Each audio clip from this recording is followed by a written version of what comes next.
Beautiful people, welcome back to my channel.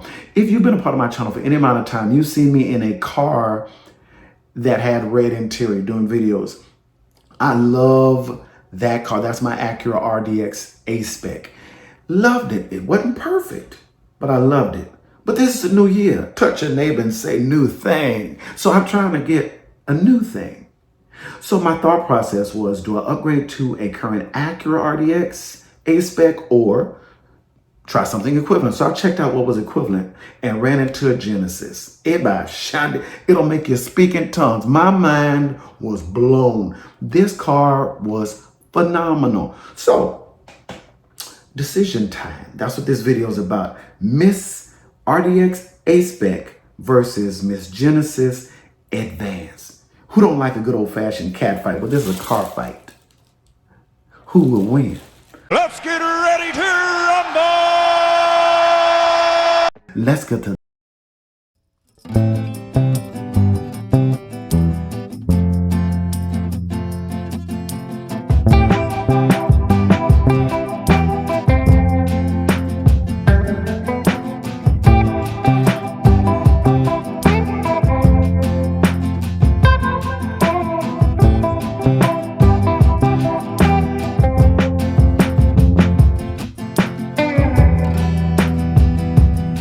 head to head, just on body, just on the exterior. It's a Genesis for me. The head game by itself, that grille, the Acura, it's nice, but it's just in comparison. Now the backside, they both kind of flat. They don't give me much, but the back of the Genesis kind of gives me the Porsche. It looks just like that car to me. So that's kind of where the win is for that. Front, definitely Genesis. Back, Genesis-ish. Now, where the Genesis fails is the wheels. The Acura, that black rim, it beats the Genesis wheels are kind of meh. Now, I could have gotten the Genesis Prestige has those specific wheels, but that goes out of the $55,000 realm. So who gonna stay in the price limit? Me. So for this one, the exterior win, Genesis.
It's kind of going to be on you what you decide. So for the RDX, the first thing is the panoramic sunroof.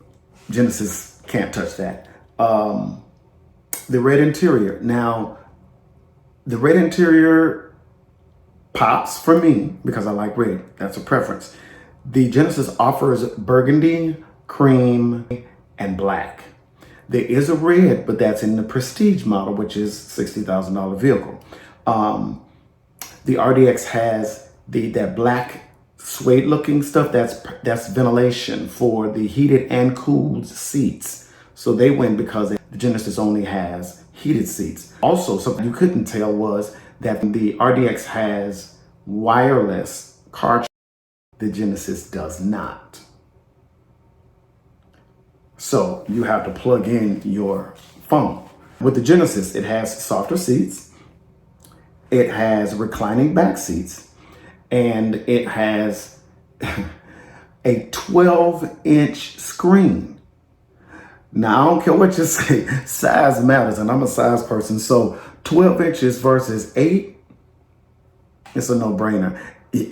RDX can't touch that. And speaking of touch, it's a touch screen. So in order to use the CarPlay, you have to use the mouse pad, which is finicky on the RDX. It's old school. But you get used to it, but it's still old school. This is touchscreen, and they use the dial for turning on the Genesis. So that's a plus. Also, the ambient lighting at night, phenomenal.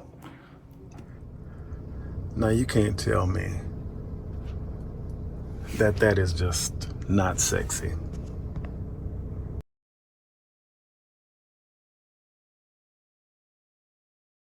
From the back seat to the front seat.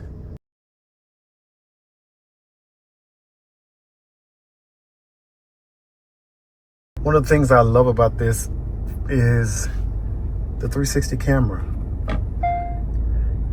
Like reversing, this is 2 cars on the side of me. I have a car here and a car here. This is in the parking garage.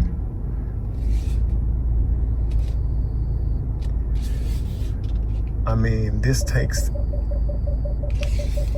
the guesswork out of it. I mean, a lot of cars have 360 cameras. This is my first one. And so from reverse, then it goes to the front cameras. And you're still in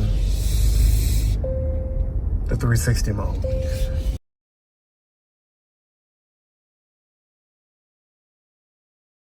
It gives me like 3 seconds or 5 seconds, and then it goes to the regular infotainment center screen. I love the 360 camera.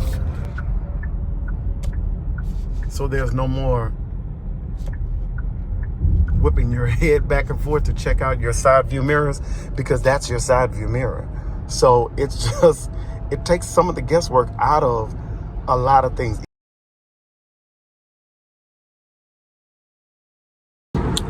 Okay, so we're talking about the smoothness of this ride.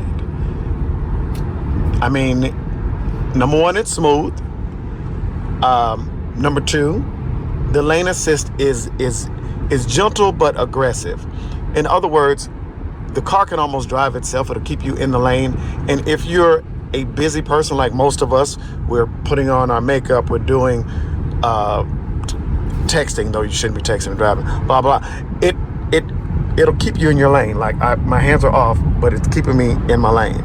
So I can be multitasking, and it helps this vehicle. There's one thing that I cannot deny that the RDX has that this does not have, and that is the speaker capacity.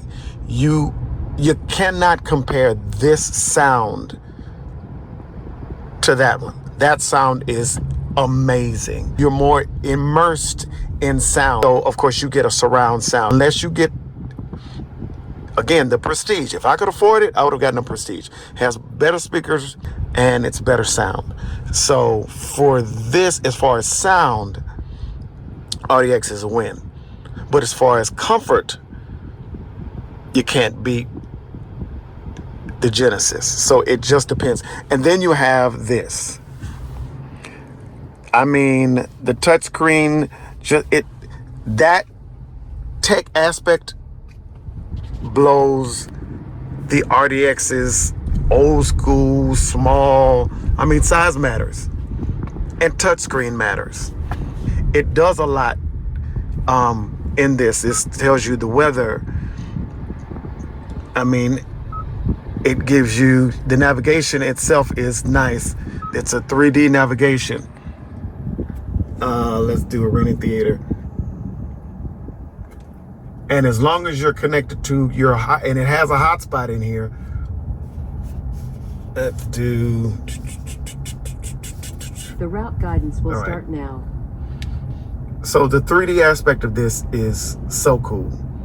I don't use this, and if I was to use it, it would be great, but I don't. But the 3D, you can't say that's not nice, you know? So moving on back to home. This real estate itself is so much more to see. And there's a way to watch YouTube, Netflix, and all that other stuff on here. You have all of this real estate. You might as well use it to its capacity. Now it's gonna cost you. And I'm gonna do a video on the different, they call them dongles, the different dongles that you can add or buy to equip you with the ability to watch YouTube and such. I mean, if you have this real estate, why not use it?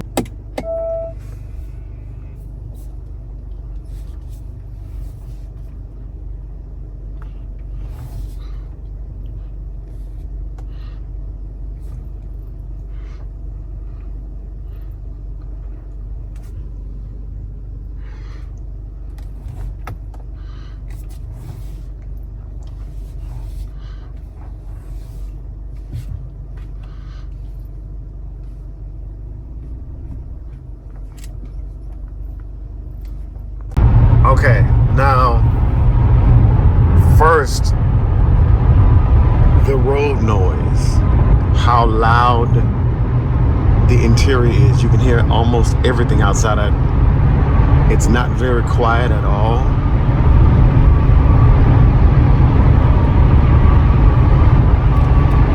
So that's one issue. Second issue, of course, size matters. This little cluster infotainment system is small. This mouse pad that you have to use, the mouse pad sucks. It just flat out sucks. The driving is not a smooth ride, and that's whether you're in comfort, and this is the way you change your driving mode. Snow, comfort, sport, Sport Plus. You get some get up and go with Sports Plus, and I cannot lie about that. The problem with it is it drinks gas, but as far as the lane assist, have to activate the lane assist down here. That's the lane assist, that's parking. So it's kind of old school. So that's the lane assist. It shakes, the wheel shakes, and you get that little warning sign that you're shifting in the lanes. Some people find that good, some people don't. Now the one thing that you cannot denounce in the Acura is the get up and go. You need to test drive this yourself to feel how it feels. But I mean, it's a good drive. Does it compare to the GV70? To me, no, the GV70 is a little bit more smooth. So that's the car fight. So what are your thoughts? Out of what you've seen, which would you pick? For me, now, like I said, the Genesis wins. For me, it's more updated. It looks a tad bit sexier. I lose the wireless charging. I lose the ventilated seats, but I gain so much more. So that's my thoughts. What are your thoughts? What do you think? Is it an equivalent car? That's up to you. So I'm going with the Genesis, but you let me know what you decide, what you would have decided out of Miss RDX versus Miss Genesis.